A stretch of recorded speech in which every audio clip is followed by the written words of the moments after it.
How's it going, guys? Matt from Just Wrench It here. Taking a break at work, trying to enjoy my YouTube.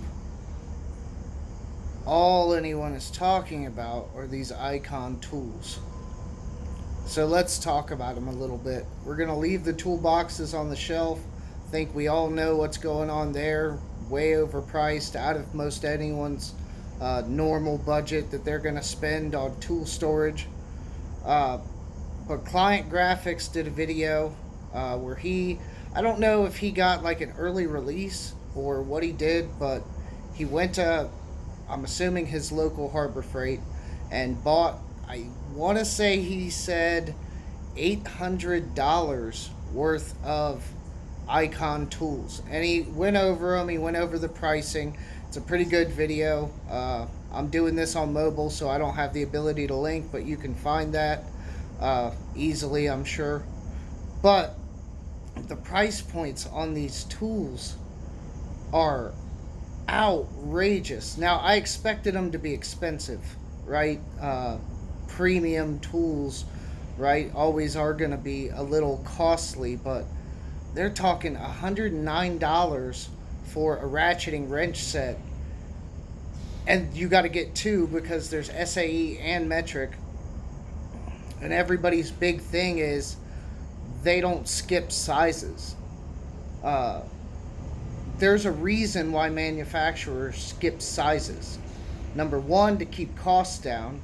And number two, because usually the stuff they skip is uncommon. I work in a factory. We use a lot of metric. There's some SAE running around here and there from like our installers or different people, but most of our stuff's metric. And I can't tell you the last time I came across an 18 millimeter bolt head anywhere, at least in our stuff, because we know that that's an uncommon size. So the not skipping, yeah, you're gonna run into that somewhere, sometime, right? But chances are you're gonna have another option. There's gonna be a socket wrench you could use instead. Maybe it's not even in a bad spot. You could get an open-ended wrench of another type, like a crescent wrench, adjustable, or something else on that fastener. It's just, it's not that big of a point, I don't think, that the no skipping sizes. Occasionally in the automotive industry you might run across some stuff. I know I've seen an 18 millimeter bolt head on some stuff with the Acadia that I did, but I think that was one fastener. So the not skipping sizes isn't that big a point to me. And we're going to look at the Pittsburgh Pro, right? You have your Pittsburgh Pro ratchets and things, and they're good quality, and they have the same lifetime warranty. So when and if that tool breaks, you're taking it to the same place. You're taking it to Harbor Freight. So if you break a ratchet, if you break most any tool, a wrench, a ratchet, with the exception of maybe some specialty tools, if you break something, like snap it, deform it, chances are you were using it incorrectly. A ratcheting wrench is not made for breakaway torque. That's what your breaker bars and your 6-point sockets are for. I mean, I've used Pittsburgh Pro ratchets. I've used the basic Pittsburgh ratchets for a while now, years. I even have some here that I've brought to work just to see how they hold up, and they hold up just fine. They're still working. They're not broken. They're not sloppy. They're not skipping teeth.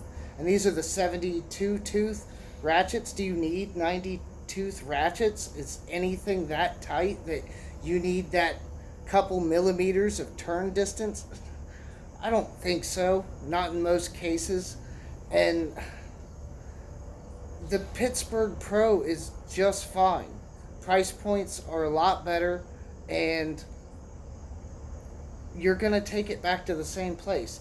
If you break these tools, more than likely you're using them incorrectly. So to say that it's a good thing to pay for this extra quality that these icon tools have, I think is a moot point. I mean, most anything, Cobalt, Husky, we have lifetime warranties on pretty much anything, and most of these retail locations are close. What is it, Tecton? You can send them a picture and they'll mail you one out. I think I know Sonic is the same way. They will you email them or whatever a picture of the broken tool and they'll next day ship you another one. I mean, the lifetime warranty isn't that much of a big deal, and the quality seems to be nice. But why does my ratchet come with a cleaning cloth? Who's polishing their ratchets? These are tools. They're supposed to be used. They're going to get dirty. They're going to get scratched. They're going to get banged up. They're supposed to be able to take that and, not break reasonably. So, I mean, who's polishing their ratchets? Come on. Are you that fanboy that you're all hyped up on your icon that you're going to be sitting polishing your stuff in front of some other guy hoping that he's jealous that you paid $109 for a ratcheting wrench set that doesn't skip sizes? I mean, come on, guys. And it's kind of getting old. Harbor Freight knew what they were doing here, right? Like, I respect all the YouTubers. I'm subscribed to Justin Dow. I like the Den of Tools. I'm subscribed to Client Graphics. I like all these channels. They have good content.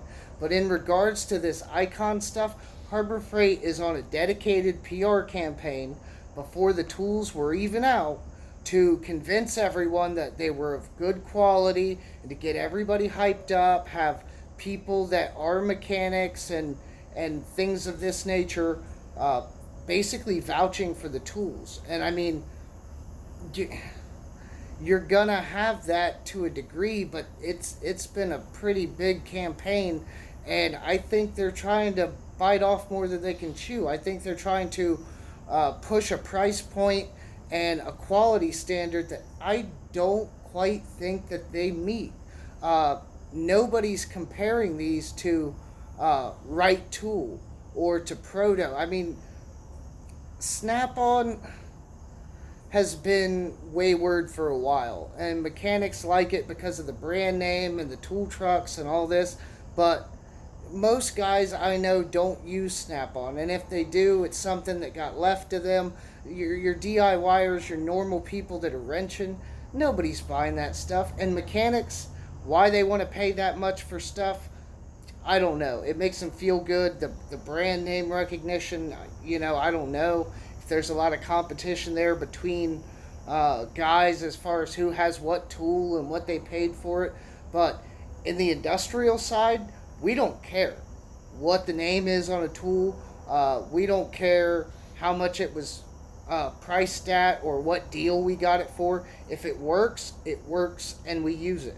I mean, that's about it. So I don't see it, guys. I'm getting a little tired of it, and it's turned me off. At first, I was interested.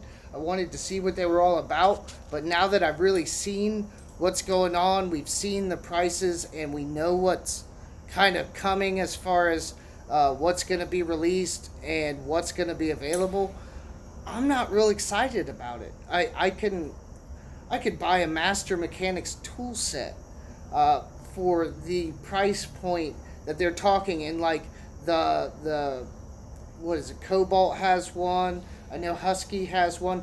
If you're going to pay upwards of $800, you need to get more than some wrenches and some sockets.